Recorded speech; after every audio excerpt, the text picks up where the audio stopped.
Hey there, you lovely lurkers. What do you think about closed AI, the best and worst of Black Friday, and some games? Sounds like Jamal and Wanda are going to have another Thanksgiving together. So, let's lurk.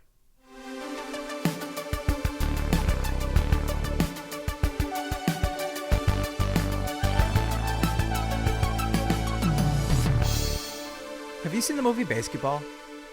I love that movie. Why? You know, I swear to God, if beginning you where call they- me a bitch 3 or 4 more times, I'm out of here.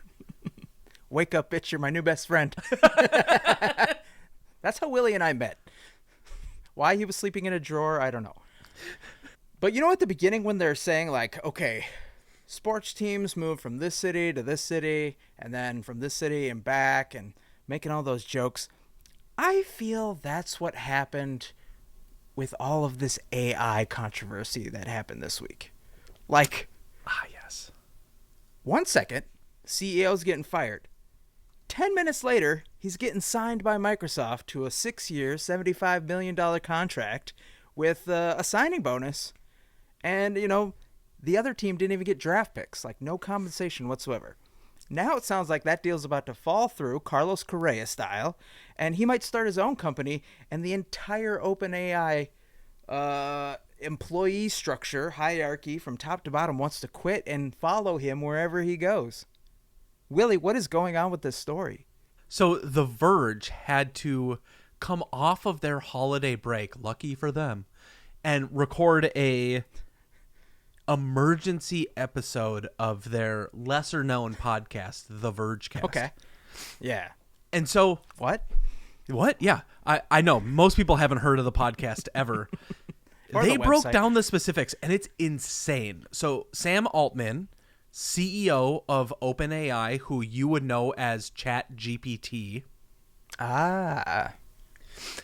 this company started as a nonprofit. So the way their board of directors works is a little bit more unique. Don't ask me how. That's just what people say. All right, I'm scratching off that follow-up question. Thank you. Appreciate it. I could sense it just like burning in your anus, and I wasn't ready for it. So he gets an emergency, like he gets a text message, and they say, hey, Right. we're going to, do you have some time tomorrow to have a phone call? He shows Normal up. conversation, right? Yeah, he shows up to the meeting, and it's the entire board of directors. And they're like, Ugh. peace, bitches, you're out. The next day, he goes, not really quite sure what that was all about, but I'm going to start my own AI company.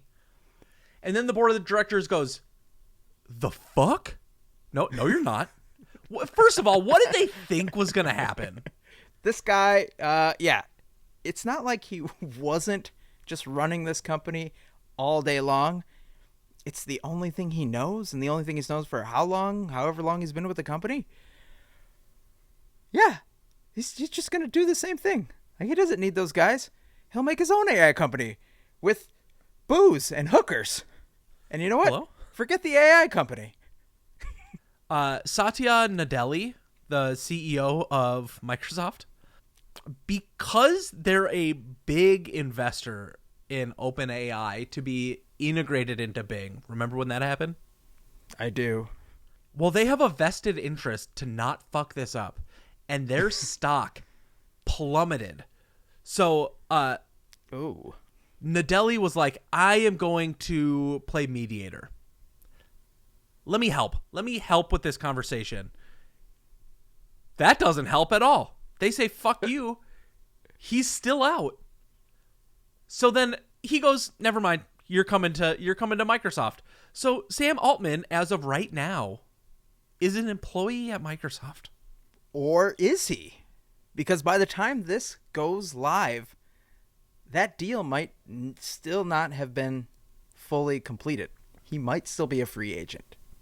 Now, this is where The Verge is feeding us live updates. Like, can we just get a quick pulse check before we actually say, for sure, he's an employee of Microsoft? We're going live, folks, to the website right now. Hi, this is Karen Smith. It's 68 degrees, and there's a 30% chance that it's already raining. I wasn't expecting a weather report, thank you. I want to talk about how Twitch comes into all of this.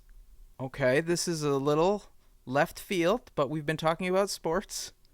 They named a successor to the CEO throne. A man named Emmett Shear. Is this like an HBO thing coming to life? This is Succession. Like the writers of that show were on strike and they're like, let's bring it to the real world. HBO canceled Westworld, so they decided to do a live action. So hold on. This is where this gets crazy. Emmett Shear was the ex-CEO of Twitch. He just got hired as the CEO of OpenAI, but Emmett Shear has been bad-mouthing AI ChatGPT style things for years, saying it needs to slow down. People need to like get it under control. It's going to be the end of everything. So Sam Altman is like full forward, rushing onto the battlefield. And Emmett Shear is like, pump the brakes. OpenAI is a shitty company. It's going to be the death of humanity. And he raised his hand for this position and said, okay, me. I don't know who Sam Altman is, really. Like, I thought that was the guy who did the crypto scam and was going to jail when this was first announced. I was like, is that the same Sam Bankman Fried Altman? Like, did I just miss a letter somewhere in there? But I would like to think that I'm also worthy of, if I were to get fired, being hired like 10 minutes later. You know, like somebody was just like, nope, Scott's available, pick him up. And number two, how bad is OpenAI really if they just hired somebody to be the leader of their company that has shit-talked them for the past several years? Should we not be using ChatGPT because like actual idiots are the ones in charge now? We're doomed. We are doomed as a society. Now, when we started this 3 years and change ago, it was different. Like, we experienced some of the best and worst of actual Black Friday. It was the best of times and it was the worst of times. With all the pandemic stuff that's happened, I feel a lot of things have been pushed online. Therefore, taking a lot of pressure off the in-store employees that suffered so much, as well as a bunch of retailers hopping on board that we should probably give people Thanksgiving off so they don't quit en masse. And do you remember the managers that? are left fixing this. Yeah. I think in 2018, to me, that was the worst Black Friday weekend. When we talk about worst, I don't think Targets or Walmarts, I don't think they closed. No, I think they just paused. Like, they literally paused, put up a gate, and said, employees keep working. Shoppers can kind of mingle or meander over here, but, like, we're getting everything set up live while people are just circling like sharks. It's so crazy. Like, at what point do you just give it a break, right? Like, are you struggling that much as a company back in 2018 when it felt like money was just, like, falling out of your anus? I can't say I know what that feels like, but... No, you don't? I'll be darned if I don't want to. You want to find out? I do. I really do. Let's start with this. I don't know what that is, but I do know where it goes. Okay. It's all about the nookie. What was your least favorite Black Friday moment? I think my least favorite is when I realized what was actually happening at these sales. Like, when it actually occurred to me, they're not giving me great deals. Like, yes, this 50, 60, 70, whatever inch TV is on sale. But guess what? It's not the one that was on sale the previous week. It's got one less HDMI port. Its refresh rate isn't as great. It's made by a company that doesn't really sound real, but was just typed in really quick on somebody's calculator. It's got one of them, their ad tracking pixels. It comes with ads that you can't turn off. Did you remember that TV we covered? Oh, man. Yeah. Coupled with the fact that many people weren't getting what was considered a sacred holiday for a really long time by white Americans.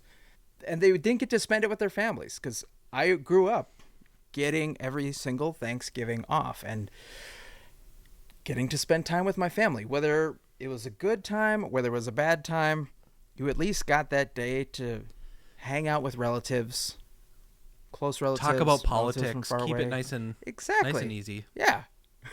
Nice and light and fluffy, just like those mashed potatoes we'll be downing. So I had a lot of friends growing up who were just kind of like anti-shopping on that day. And it opened my eyes one day. I was like, there's more to life than just trying to get the best deal on this one day. And I think that's kind of what propelled me down the path that I'm on right now, Willie, where I will just review things for months and months and study and not pull the trigger until I find the absolute best deal on any day other than Black Friday. Okay, so you have quite the negative opinion. We got to talk about some positives. And so I want to tell you about the one and only time that I got up on Thanksgiving, drove myself to a Best Buy to hang out in line on Black Friday. Tell me all about it. My roommate in college was like, dude, I want to buy a TV. And I'm like, how much is the TV? He's like, $300. I'm like, that's a lot of dough, man. I could never spend $300. It was a different time, okay? And so we waited in line. We got there at 6 p.m. on Thanksgiving. And we waited out in the cold. We watched as the line rotated around. There was 3 of us. And so one person would get up and leave, go to Taco Bell, get some food, get back in line. Another person would leave. So we always had 2 people waiting. Okay.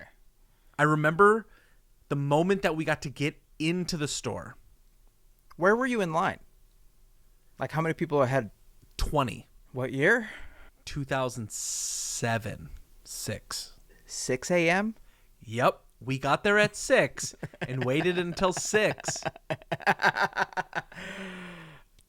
This is somehow my best. I remember running through this Best Buy, watching people sprinting through the store, they were reaching into bins and grabbing handfuls of stuff and just go. And so I bought 2 things. I bought a 16 gigabyte thumb drive, retailed for $120, and I got it for $47. Amazing.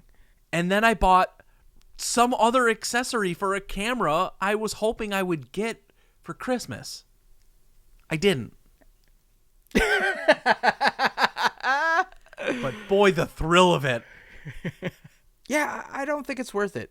I think if you can get in line online and make whatever you need to be yours from the comfort of your couch, that's the way to go. Is it still surprising to you that there's so many people that don't shop online? After what we just went through, how can you not know? Like, how can you not know what the internet is and what the Zon does? I'm sure there's got to be a high percentage of Americans that have some sort of speaker in their house that they can just talk to and say, do this for me. I don't want to get up. Order toilet paper. I'm literally on the can right now. I just ran out. There is, sir, madam, grandma, there is so much porn on the internet. You will never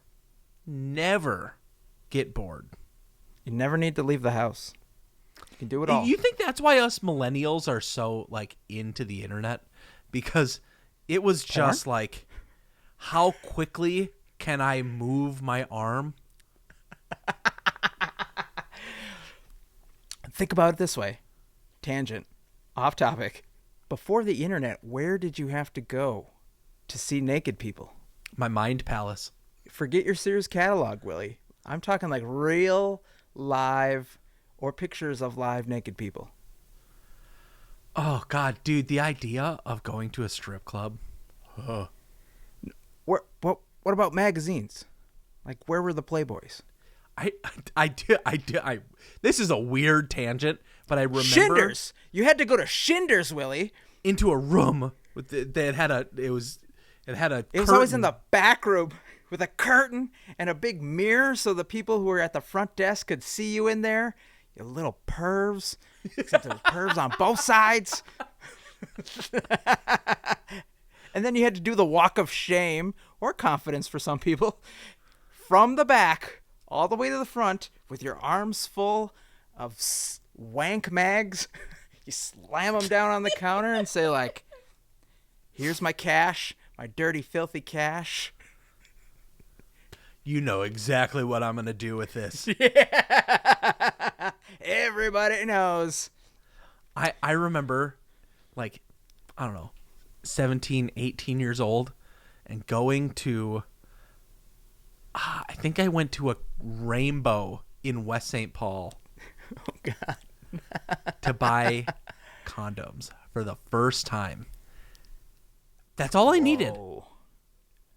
My girlfriend at the time was... Age limit on those? Huh? There's no age limit on those?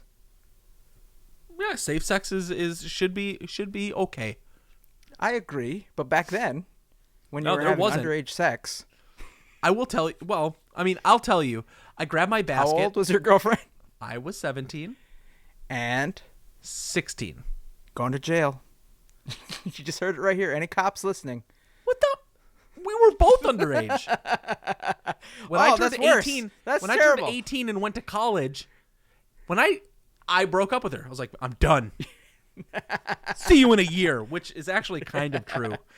Oh.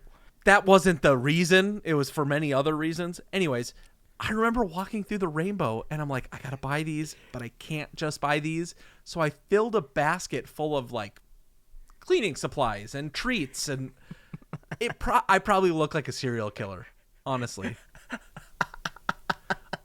You look Yes, like ma'am. Homer I when am he going went to buy- murder this body and have sex with it. Like when Homer on The Simpsons went to the illegal fireworks store. And he's like, I'll take a box of condoms, thing of lube, a nudie magazine, some illegal fireworks, maybe. And then Marge is unpacking the bag and she's like, Homer, I don't know what you have planned for tonight, but count me out.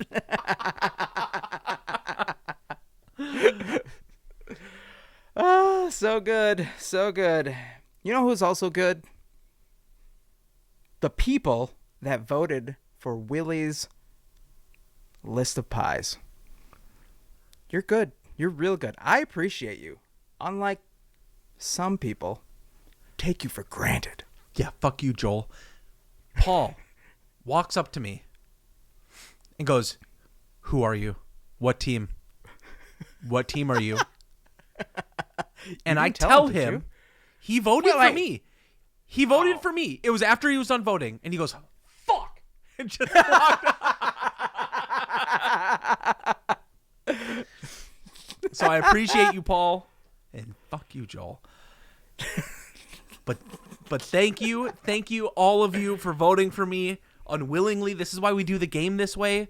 So as you're listening to this episode, you're finding out who the winner is. Because last week it was me, and this week, losers say what? With my first pick of this week's Subjective, which happens to be about Macy's Thanksgiving Day Parade balloons, I am choosing Grogu. Cute. My number one pick, Bluey. With my second pick, I'm going to take Monkey D. Luffy from One Piece. With my number two pick, I'm going to pick creepy old Ronald McDonald. With my third pick, which is typically a weird one, I'm going to go Pikachu and Eevee. Oh, man. Well, it's my time to keep it weird. My number three pick, SpongeBob SquarePants and Gary. Gary! With my number four pick, Stuart The Minion. With my number 4 pick, I'm going to pick whatever the hell Uncle Dan is. He's a duck, I think, from... There was some mallard-based Fly South movie or something like that. I don't know. But I think that's where he's from. He's eating a And sandwich. with my 5th pick, there's a bunch of creepy stuff on here. I don't know why, how any of this got approved, but I'm going with the classic Beagle Scout Snoopy. And with my number 5 pick, my favorite, and hopefully every millennial's favorite, Goku. I let you have that one. You're welcome. What's your least favorite? Probably the stupid acorn. Or I get the Macy stars. You got to have those. That's on brand. But why an acorn? Yeah. Or the snow crystal ornaments, which just look like soccer balls. Dude, what the hell is Blue Cat and Jugs? Does that cat have boobies? It's Chugs. Oh. What you said?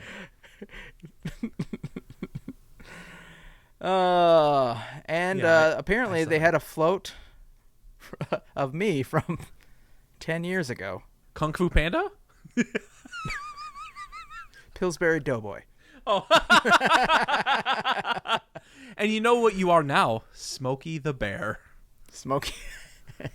Rawr. Insert photo. I don't know. Do you think you made the smartest pick? I know I made the smartest pick. All right, you lovely lurkers. It is that time once again for another exciting round of Scott Smart or Outsmart. Are you ready, Scott? I am ready! Fantastic. Here's how the game works, lovely lurkers. I've got 5 tricky trivia questions for Scott. For every question that he gets right, he is one step closer to the answer because here's the twist. All of these questions have a connection. Okay. Scott, if you win...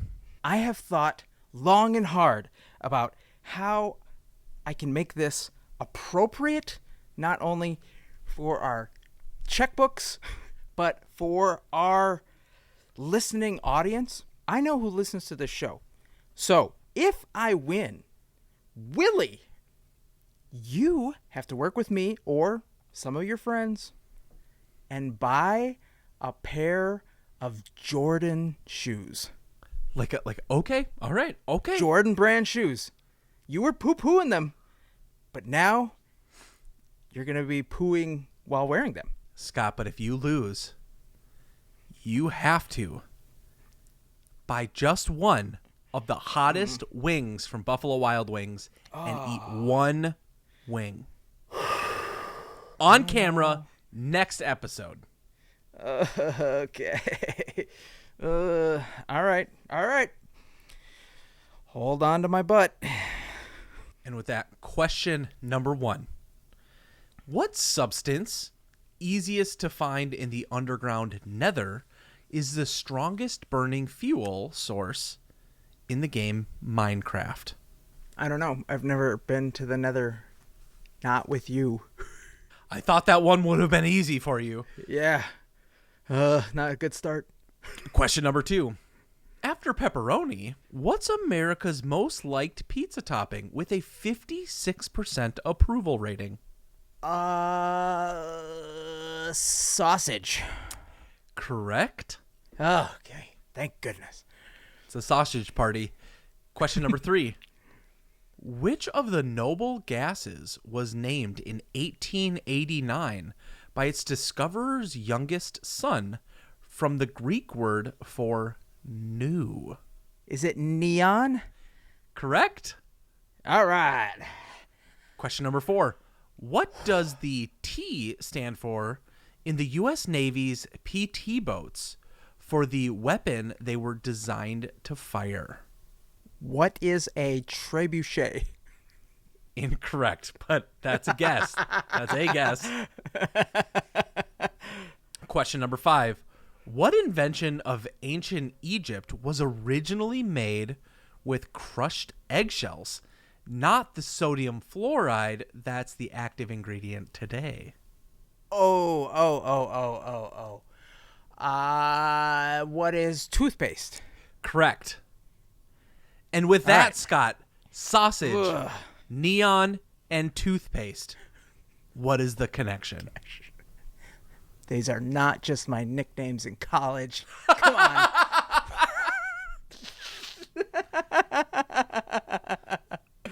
All right. Sausage, neon, toothpaste. These are all things that come in a tube. That is correct.